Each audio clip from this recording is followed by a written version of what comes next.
Welcome in for another edition of the Box Office Forecast, where we give you our expert opinions and help you make some money in the process. Who knew you could bet on entertainment? We did. So that's why we made the show.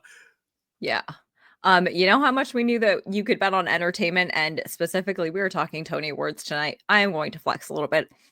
In between media, we like to do a lot of things. I did a Tony Awards betting article last year, and I was reviewing my record just before this, just to see, I Sure. went 4 for 6. So, And that's like, pretty good because chaos.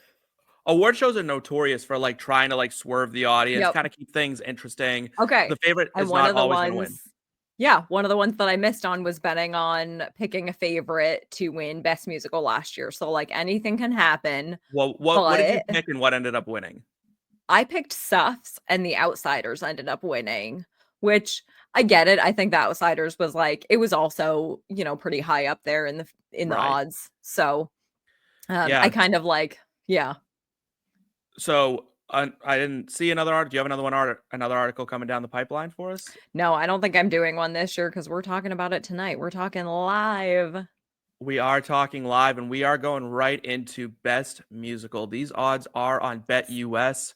Not a sponsor yet, but if you're feeling frisky, BetUS, we're always open. Hashtag could be a sponsor. Yeah, hashtag could be, coulda, shoulda, and will. All right, let me give you the odds real quick. So there are five shows nominated for the Best Musical this year. Death Becomes Her is going off at plus 300. Maybe Happy Ending is going off at minus 200. That is the favorite right now. Operation Mincemeat is going off at plus 700. That is the big underdog. Dead Outlaw at plus 400. And Buena Vista Social Club is going off at plus 400 as well. Trash, you and I both are in agreement on Best Mm-hmm. Musical. Mm-hmm. Why don't you start us out? I think it's Death Becomes Her at plus 300. We do both have it. I think if you're looking at kind of either end of the spectrum, I don't think Operation Mincemeat has a chance. It is the import from the West End, and I think it's kind of just, I don't know, feels it's what it is. I don't think it's going to win. Um, Maybe Happy Ending. I'm going to be honest. This show, everything that I watched of it and listened to of it, I haven't seen it live. It gave me Mm-hmm. the ick. I don't know Oh, how else really? to explain it. It was not for me. And I like Darren Chris. I have been with Yeah, Darren Chris since the sure. Star Kid days, the Glee days, the Right. long time ago. Yeah. There was something about it that was a little too cheesy, over the top. It was like that old school musical, but not in a way, because I'm not a huge old school musical fan always. I am also not, and that'll become so Yeah. much more apparent as we dive into Rushmore and stuff Oh, like that. for sure. And I'm But right I'm there just with you. So we're good. yeah, yeah, I'm just not an old school musical kind of guy. I also went with Death Becomes Her because this is just the one that I don't know, it just seems more interesting. I think it has a viral Yes. TikTok sound now, right? That's kind of going around. That was rude. I don't think It's I've heard that or knew that that was okay. I haven't been yeah. on. Yeah. Okay. Well, I gotta you're not get chronically online like I am is the problem. So, uh, it feels like the kind of show that wins these awards. it was Maybe fun. It was yeah, and that's cute. what everyone says. Everyone says it's fun, it's an enjoyable time. I haven't heard anyone talk about maybe Happy Ending. Not for 2 No, seconds have I heard someone talk about it. no. So that just feels like a lame pick to Yeah. me. The other It's thing kind of a with, I have to say, I think this is a weak crop. yes. Yeah. There's no big name necessarily. Yeah. There's nothing that's capturing my Um, attention. Death Becomes Her is the closest. Yeah, but I do think that looks fun, and I think they're capitalizing on that IP, recognizable IP turned musical. And I think it's interesting because they do Death Becomes Her, obviously, and that the interesting connection to having the Sabrina Carpenter video that came out, right? I don't know, there's something about that I'm Right. I'm sure that's just a weird coincidence that they both captured at the same moment, but I Right. don't know. It kind of hit at the right time. And I think that it gives it a little bit more oomph in Yeah, it gives it a little bit more oomph, and I think it has some fun names, has some fun numbers. I think another reason why this show probably should be considered a front runner is actually our next bet for a Tony Award for Best Actress in a Musical. They hold two of the spots. They're Yeah, completely that's also very good. true. Like, Yes, I mean, yes. how is it not going to win? But you know what? Like I said, there is a history of the Tony Awards going away from conventional wisdom. For example, Mm, years and years ago, the most famous example of this probably is Wicked losing to Avenue Q, just wild. which is wild, right? Best new musical, and they lost to Avenue Q.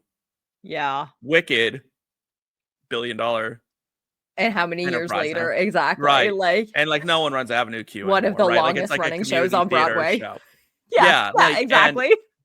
and Avenue Q is kind of like it's on the, Mhm. community circuit. All right, here are our options. Death Yes. Megan Hilt. I apologize by the way if I butcher names. I don't do it on purpose. It's just um I just don't know them off the top of my head. Megan Hilty from Death Becomes Her going off at plus 200. Her co-star Jennifer Samard, Death Becomes Her plus 500. Jasmine Amy Rogers from Boop the musical based on Betty Boop. It's going off at plus 500. The favorite at minus 200 is Nicole Scherzinger from Sunset Boulevard. And coming in at plus 400 is Audra McDonald from Gypsy. I will start because I took the boring route. I took the favorite. I took Nicole Scherzinger, who, like, when she initially started this role, she was the talk of the town, right? I mean, it was Yeah. like internet breaking how good she is in this role. Everybody. Yeah. Everybody was talking about her. Had a couple social media snafus, I think, that dulled her sparkle a bit for people. But I don't know if the Tony Award's going to penalize her quite so heavily enough for her to lose this. And she's going off at a pretty heavy favorite. But you Yeah, I you think think someone might she's have a better chance too, right? yeah, I think Nicole is kind of like she's an easy chance to throw a little money on it if you want to bet on the favorite. Like, it is not a bad pick. Um, I did pick someone different. I picked Audra McDonald. And that was it plus 400? I'm not Plus looking. Yeah, 400 plus for 400. Gypsy. Yeah. So I pulled out the stats. I am the Jake this episode. I've decided Yeah, I need one. someone has to be. Exactly. So I have some stats for you. Okay, so Nicole Scherzinger, interestingly, when the that role was originated by Glenn Close, and Yep. she won the Tony when she did that. So I think that's like a solid bet. However, Audra McDonald, this is her 11th nomination, which is the most in Tony history of anyone. Just Wow. what? That's Yeah, crazy. exactly. That's Like, an insane stat. it is. She has 6 wins already. The other thing though, so this role, Mama Rose in Gypsy, the history of Tony's in this role specifically. Ethel Merman in 1959, when the show came out, she originated, she was nominated, she didn't win it.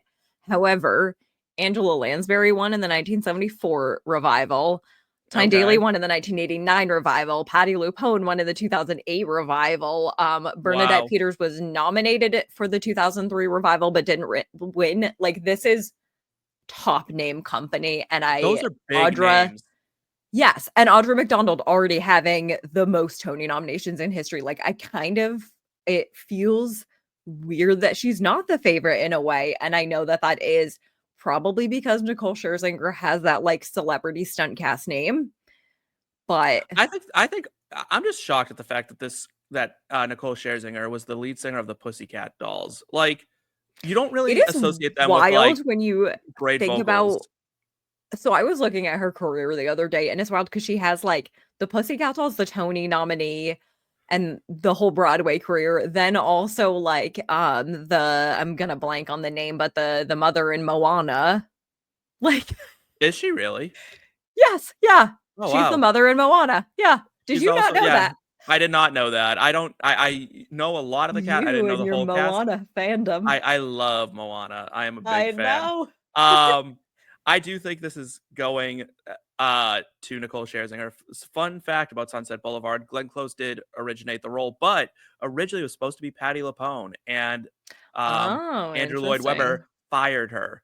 They did not get along. She hates Andrew Lloyd Webber, and I'm assuming the feeling Oh, is mutual. And we know Patti yeah. LuPone, what a diva, will never hide Yeah. how she feels about anybody. So she was very open about the fact that she hates Andrew Lloyd Webber. But also, Um, isn't Andrew Lloyd Webber like a known weirdo? I mean, his shows are Probably all is. kind of weird, and I'm pretty They're sure he all weird, and personally we're is gonna like a talk known. about them. Oh, for sure, we're gonna talk about. Yeah. I know. Like, We'll be a get weirdo into all you it. want. If you bang out all those kind of